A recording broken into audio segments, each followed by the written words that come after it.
I'm sure you've heard the news. Another case, unsolved. Another criminal walks free. But what if you could see behind the headlines? Welcome to Crime Chronicles HQ. Here, we don't just tell stories, we peel back the layers of the world's most disturbing mysteries. From chilling, unsolved murders, to the twisted minds of serial killers, to the cold cases that haunt detectives for decades. We break down crime scenes, examine forensic evidence, and reveal secrets others miss.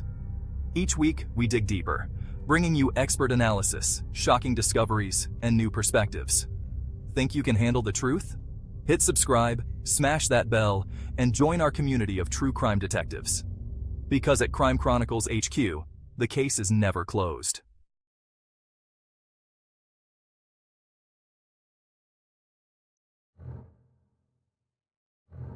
The woman on the stand was not what America expected. She was not a shadowy, silent man. She was loud. She was defiant. She was Aileen Wuornos. On January 31, 1992, the world watched as she was sentenced to death. Her final words in the courtroom were a scream of rage. "I was raped! I hope you get raped!" she yelled at the jury. This was not the quiet, remorseful killer people were used to seeing. This was something new, something raw and terrifying. Her outburst cemented her image as a monster. But was that the whole story? Was she simply born evil, or was she forged in a fire of unimaginable pain and neglect? Her life raises difficult questions that we are still grappling with today.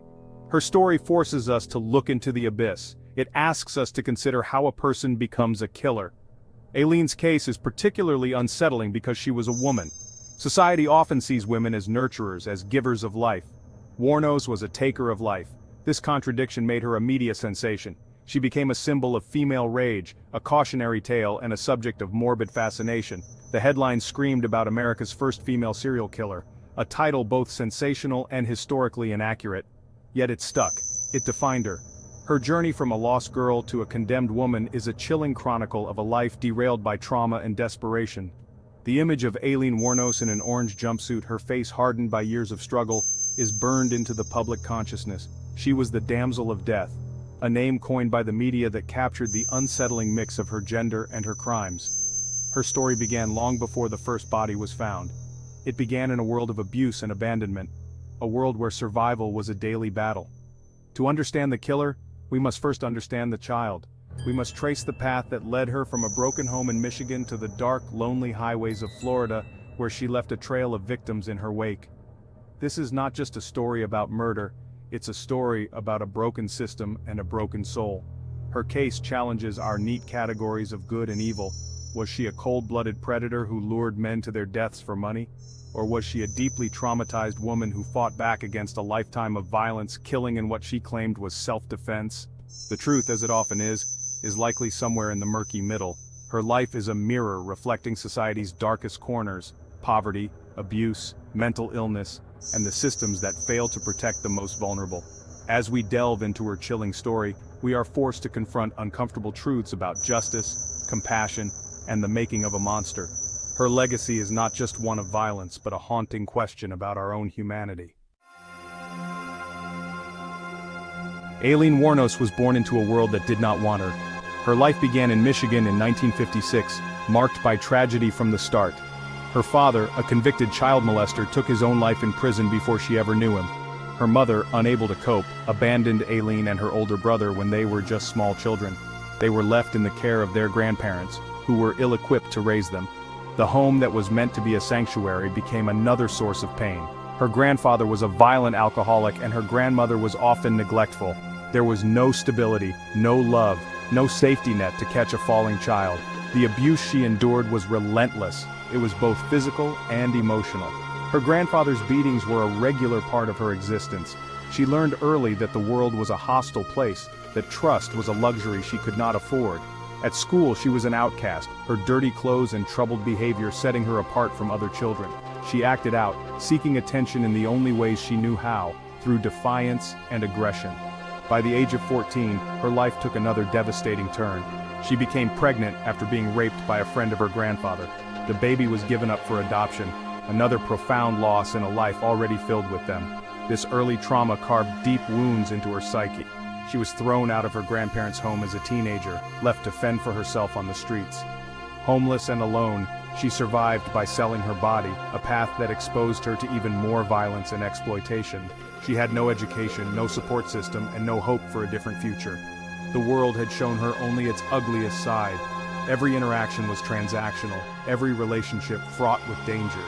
This period of her life solidified a deep-seated mistrust of others, particularly men.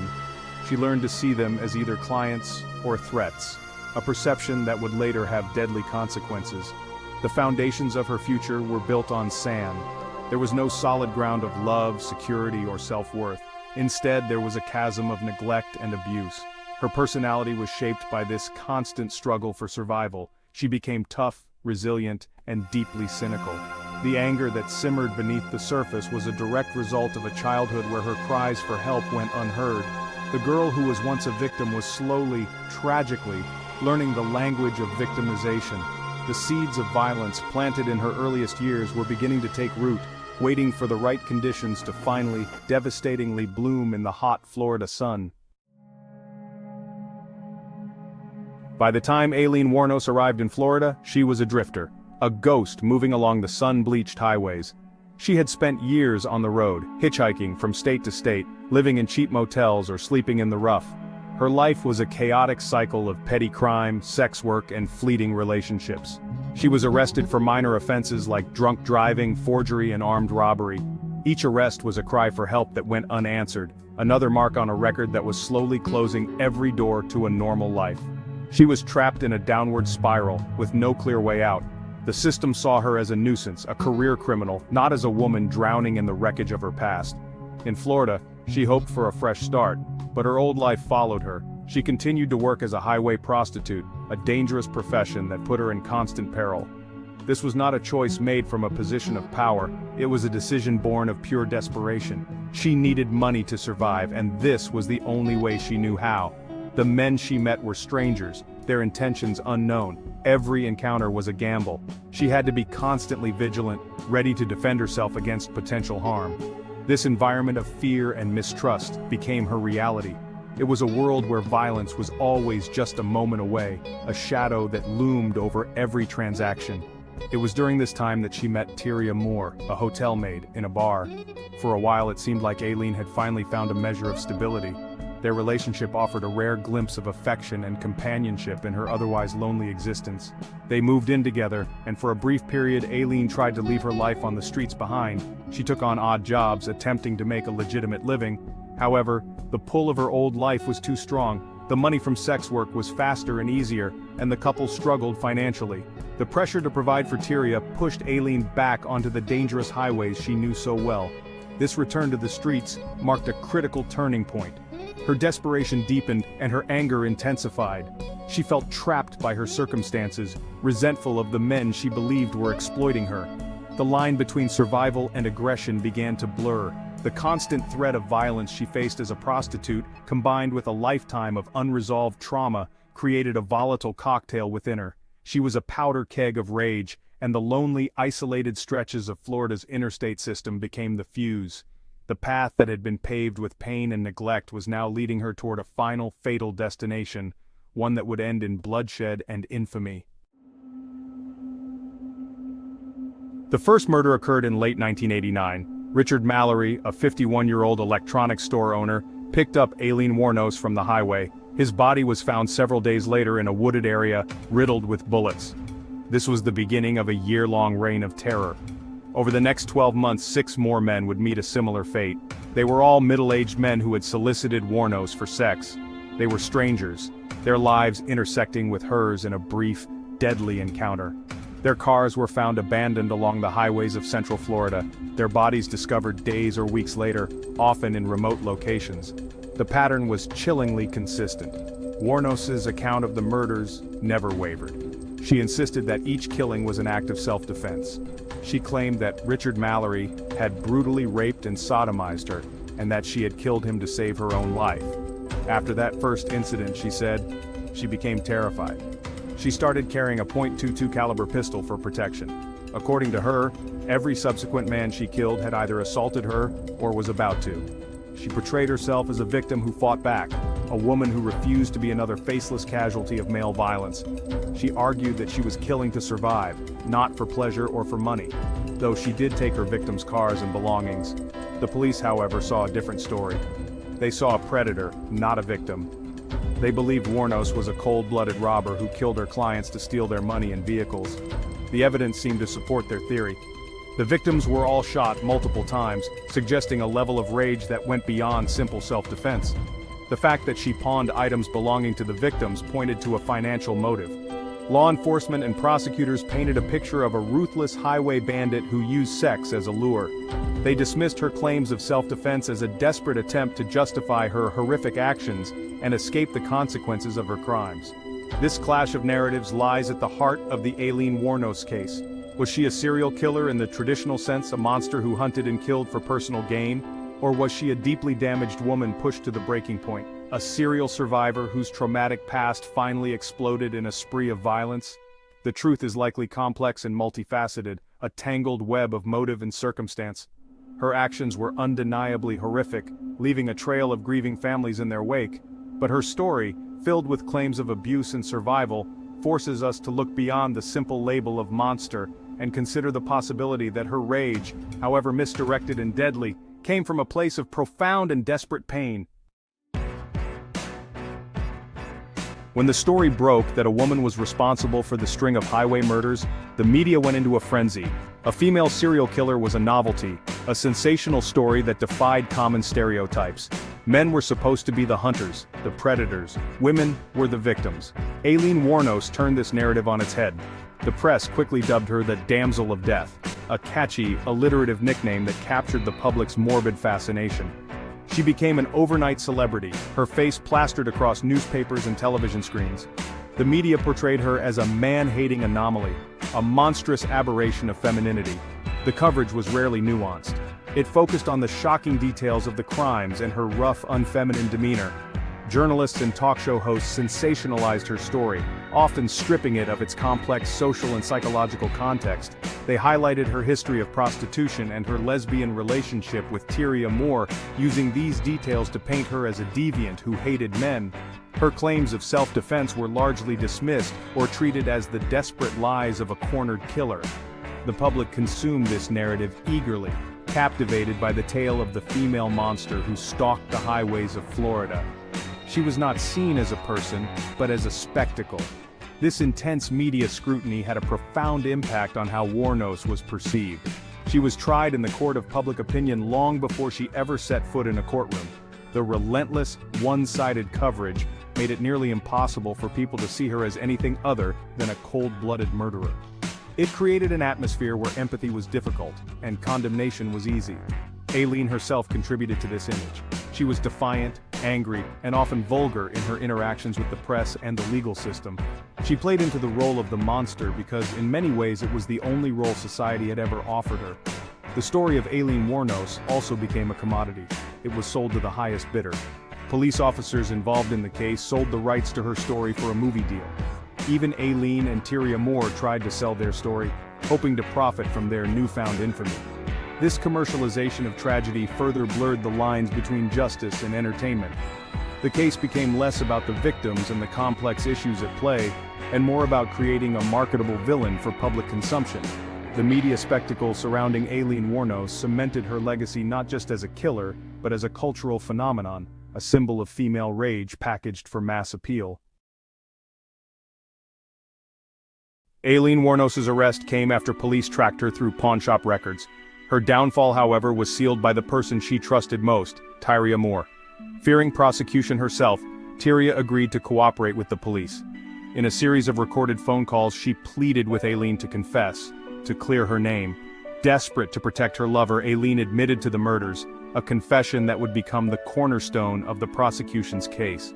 It was a heartbreaking betrayal, the final act in a life defined by abandonment. The one person she believed she could count on had delivered her to the authorities, leaving her completely and utterly alone to face the consequences. Her trial was a media circus. The courtroom was packed with reporters, and the proceedings were broadcast to a captivated nation. Wuornos's defense team argued that she was a victim of a lifetime of abuse, a woman suffering from severe mental illness, including borderline personality disorder and post-traumatic stress disorder. They presented her claims of self-defense, attempting to portray her actions as the desperate acts of a traumatized individual. However, the prosecution painted a simple, compelling picture of a cold, calculating robber and murderer. Faced with her own confession and the overwhelming physical evidence, the jury found her guilty of the murder of Richard Mallory. She would later be convicted of 5 more. The controversy surrounding her case did not end with her conviction. Over the years, Wuornos's mental state deteriorated significantly while on death row. She fired her lawyers, claimed the murders were a hoax, and said she wanted to be executed. Her behavior became increasingly erratic and delusional. She alleged that the prison guards were harassing her with sonic pressure and that her mind was being controlled. These claims raised serious questions about her competency to be executed. Many anti-death penalty advocates argued that executing someone in such a fragile mental state was cruel and unusual punishment, a violation of constitutional rights. Was she truly choosing death, or was her damaged mind simply unable to continue the fight? On October 9, 2002, Aileen Wuornos was executed by lethal injection. Her final statement was bizarre and defiant. She declared she was sailing with the Rock and would return. Her death marked the end of a tragic and violent saga, but it did not resolve the difficult questions her life had raised. Did the legal system provide justice, or did it simply exact vengeance on a woman who was both a perpetrator and a product of immense suffering? Her execution was seen by some as a necessary end for a monster, and by others as the final failure of a system that had let her down at every turn, from her traumatic childhood to her final desperate moments on death row. When we look back at the life of Aileen Wuornos, it is easy to see only the monster. It is easy to recoil in fear and hatred from the brutal acts she committed. The 7 men she killed were victims, their lives cut short in a wave of violence. Their families were left with a grief that will never fully heal. We must never forget the pain she caused. However, to stop there is to miss a deeper, more unsettling truth. Wuornos was not born a killer, she was made one. She was forged in the fires of neglect, abuse, and systemic failure. Her story is a testament to how society can create its own monsters by turning its back on its most vulnerable children. The difficult question her life forces us to ask is this: how should we treat women like Aileen Wuornos? Is it enough to simply label them as evil and lock them away or execute them?